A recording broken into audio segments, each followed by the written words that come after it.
নমস্কার বন্ধুরা, আজ আমি বানাবো ফুলকপি বড়ি আলু কড়াইশুঁটি দিয়ে তরকারি। শীতের সবজি। আমি যে যে ইনগ্রিডিয়েন্টসগুলো ব্যবহার করেছি, এখানে ফুলকপি প্রায় 1 ঘন্টা লবণ জলে ভিজিয়ে রেখে দিয়েছিলাম, যাতে কোনো রকম জার্মস না থাকে, তার জন্য। পোকা নেই, কিন্তু জার্মস যাতে না থাকে তার জন্য। এখানে আলু কেটে নিয়েছি, এখানে নিয়েছি বড়ি, এখানে ধনে গুঁড়ো জিরে রোস্ট করা রয়েছে, কসুরি মেথি, লঙ্কা গুঁড়ো, লবণ এবং হলুদ, কড়াইশুঁটি, আর এখানে টমেটো নিয়েছি। এছাড়াও লাগবে, ইচ্ছা করলে ঘি দেওয়া যেতে পারে, গরম মশলা দেওয়া যেতে পারে। আমি এর সঙ্গে, এটা যেহেতু রোস্ট করা রয়েছে, গরম মশলা, গোটা জিরে, গোটা ধনে আমার চ্যানেলেই রয়েছে মশলা করা, সুতরাং আমি এবার রেসিপিটা সর্ষে তেলে স্টার্ট করব। কড়াতে দিয়ে দিয়েছি আমি সর্ষের তেল। প্রথমে আমি ফুলকপিগুলোকে ভালো করে ভেজে নেব। তেল গরম হয়ে গেছে, আমি ফুলকপিগুলোকে দিয়ে দিলাম। একটু ঢাকনা দিয়ে দেবো, লালচে করে ভেজে নেব। ফুলকপিগুলোকে আমি কিন্তু খুব সুন্দর করে একদম লাল করে ভেজে নিয়েছি, যাতে টেস্ট খুব ভালো হয়। কিন্তু লবণ হলুদ আমি কিচ্ছু দিইনি। এবার এগুলোকে আমি তুলে রেখে দেবো। এবার আমি এতে আবার তেল দিয়েছি, তেল গরম হয়ে গেছে। এবার বড়িগুলোকে ভাজবো। একটু বড়িগুলোকে সুন্দর লাল করে ভেজে নেব।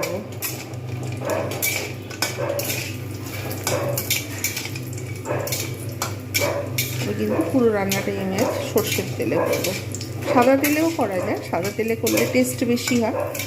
সর্ষের তেলে আজকের মনে হলো সর্ষের তেলে করি, তাই সর্ষের তেলে শুরু করে দিয়েছি রান্না। তেল বেশি লাগে বড়ি ভাজতে গেলে।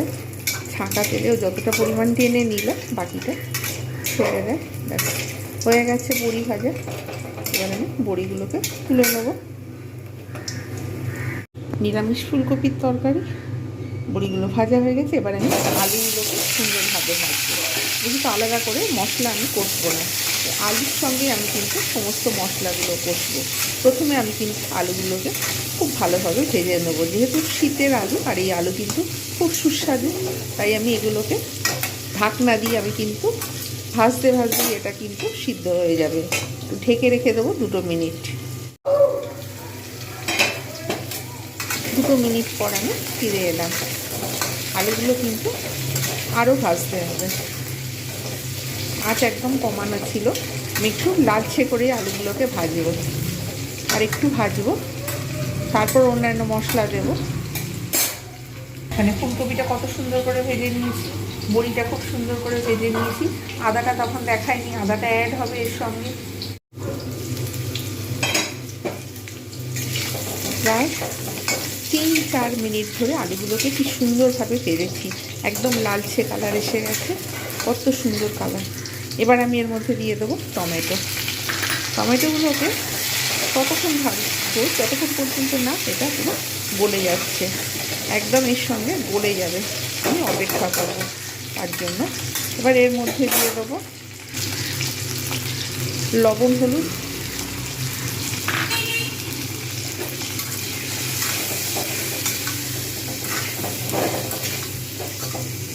একটু জল দিতে লাগবে, না হলে কিন্তু পুড়ে যাওয়ার সম্ভাবনা থাকবে মশলাগুলো। তাই আমি একটু জল দিয়ে দেবো, জাস্ট অল্প করে জল দিলাম। এবার আমি এর মধ্যে দিয়ে দেবো আদা বাটাটা, আবার একটু নাড়িয়ে নেব। এবার ধনে জিরে, কসুরি মেথি, লঙ্কা গুঁড়ো আমি কিন্তু সবটাই দিয়ে দেবো। এর মধ্যে যেটা ছিল সবটাই দিয়ে দেবো। নিরামিষ যেহেতু ফুলকপির তরকারি, এটা কিন্তু আমরা ভোগেতেও ব্যবহার করতে পারি। আমরা যখন ভগবানকে ভোগ নিবেদন করি, তখন কিন্তু অবশ্যই আমরা কিন্তু এইভাবে আমরা দিতে পারি। এবারে আমি আঁচটাকে একদম পুরো কমিয়ে দেবো। এতে যেহেতু লবণ আর হলুদ রয়েছে, তাই টমেটো গলতে থাকবে আর আলুটাও সিদ্ধ হতে থাকবে। 2 মিনিট পর আমি ফিরে এলাম। আঁচ কিন্তু একদম কমানো ছিল। টমেটো অলরেডি গলেই গেছে, গ্রেভিটা একদম পুরো গাঢ় হয়ে গেছে। টমেটোর জন্য গ্রেভি কিন্তু খুব ভালো হয়, নাহলেও একটু অন্যান্য মশলা বেশি লাগে। কত সুন্দর কালারটা এসেছে। এইবার আমি এর মধ্যে দিয়ে দেবো ধুয়ে রাখা কড়াইশুঁটিগুলো।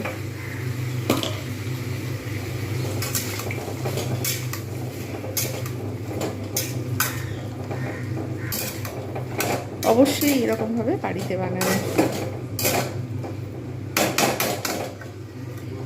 এই সময়ও ঘি দেওয়া যেতে পারে, আমি কিন্তু শেষে ঘি গরম মশলা দেবো। এখন কিছুই দেবো না, এখন সমস্ত মশলাগুলো দিয়ে এটা একটুখানি আরেকটু কষবো। আলুগুলো কিন্তু প্রায় 30%-এর মতো সিদ্ধ হয়ে গেছে, বোঝা যাচ্ছে অলরেডি। আমি আবার ফের একটু ঢাকনা দিয়ে দেবো। ঢাকনা দিয়ে 1 মিনিট অপেক্ষা করব কড়াইশুঁটিগুলো যাতে সিদ্ধ হয়ে যায়। গার্নিশিংয়ের জন্য আমি এখানে কাঁচা লঙ্কা আর ধনে পাতাটা অ্যাড করব। কত সুন্দর কালারটা এসেছে, একদম পুরো তেল ছাড়তে অলরেডি শুরু করে দিয়েছে।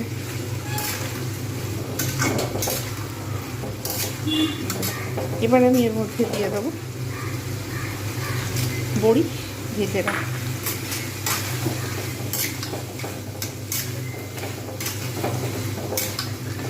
এবারে দেব ফুলকপিগুলো।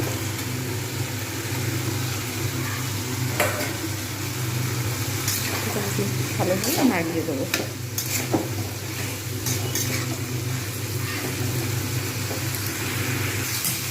কত সুন্দর কালারটা এসেছে।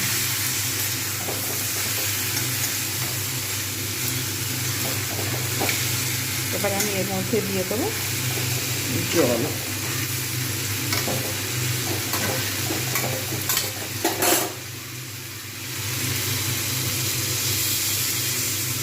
বেশ কিছুক্ষণ ফুটবে, যতক্ষণ পর্যন্ত ফুলকপি আলুগুলো একটু খুব ভালোভাবে না কুকড হচ্ছে ততক্ষণ পর্যন্ত কিন্তু আমি অপেক্ষা করব। মিডিয়াম আঁচেতে রাখবো।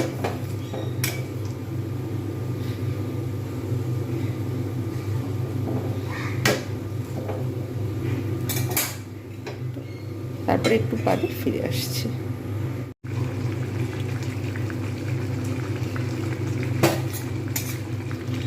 আলু সিদ্ধ হয়ে গেছে, পারফেক্ট, একদম পুরো রান্না কমপ্লিট। সুতরাং এতে আমি এবারে দেব এইটুকু পরিমাণ গুঁড়ো গরম মশলা।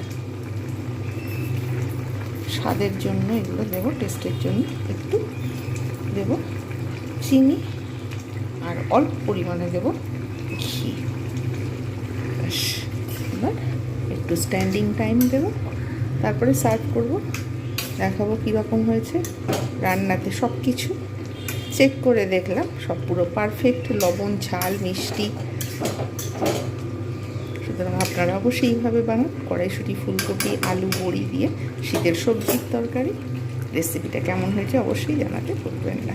জাস্ট একটু স্ট্যান্ডিং টাইম দেবো, তারপর সার্ভ করব। তৈরি হয়ে গেল ফুলকপি, আলু, বড়ি, কড়াইশুঁটি দিয়ে তরকারি। আপনারা অবশ্যই এইভাবে ট্রাই করবেন। শীতের সবজি দিয়ে ধনেপাতা দিয়ে একটু গার্নিশ করে দিচ্ছি। কেমন হয়েছে অবশ্যই জানাতে ভুলবেন না। ভিডিওটা ভালো লাগলে লাইক, কমেন্ট, শেয়ার এবং সাবস্ক্রাইব করতে ভুলবেন না। নেক্সট টাইম আমি আরও একটা নতুন রান্নার ভিডিও নিয়ে আপনাদের সামনে উপস্থিত হব। প্রত্যেকে ভালো থাকবেন, সুস্থ থাকবেন। আমার অনুরোধ রইল আপনাদের কাছে, প্রত্যেকে ভিডিওটা সম্পূর্ণ দেখবেন, স্কিপ করে দেখবেন না। যারা সাবস্ক্রাইব করেছেন অসংখ্য ধন্যবাদ। যারা সাবস্ক্রাইব করেননি, ভিডিও দেখছেন, তাদেরও অসংখ্য ধন্যবাদ। আমি অনুরোধ করছি আপনারা প্রত্যেকে আমার ভিডিও সাবস্ক্রাইব করুন, চ্যানেলটাকে সাবস্ক্রাইব করুন, ভিডিও শেয়ার করুন, লাইক করুন। আমি এরকম নিত্য নতুন আপনাদের সামনে রান্নার ভিডিও নিয়ে আসবো। প্রত্যেকে ভালো থাকবেন, সুস্থ থাকবেন। আর এতক্ষণ আমার সঙ্গে থাকার জন্য অসংখ্য ধন্যবাদ। Bye bye and take care.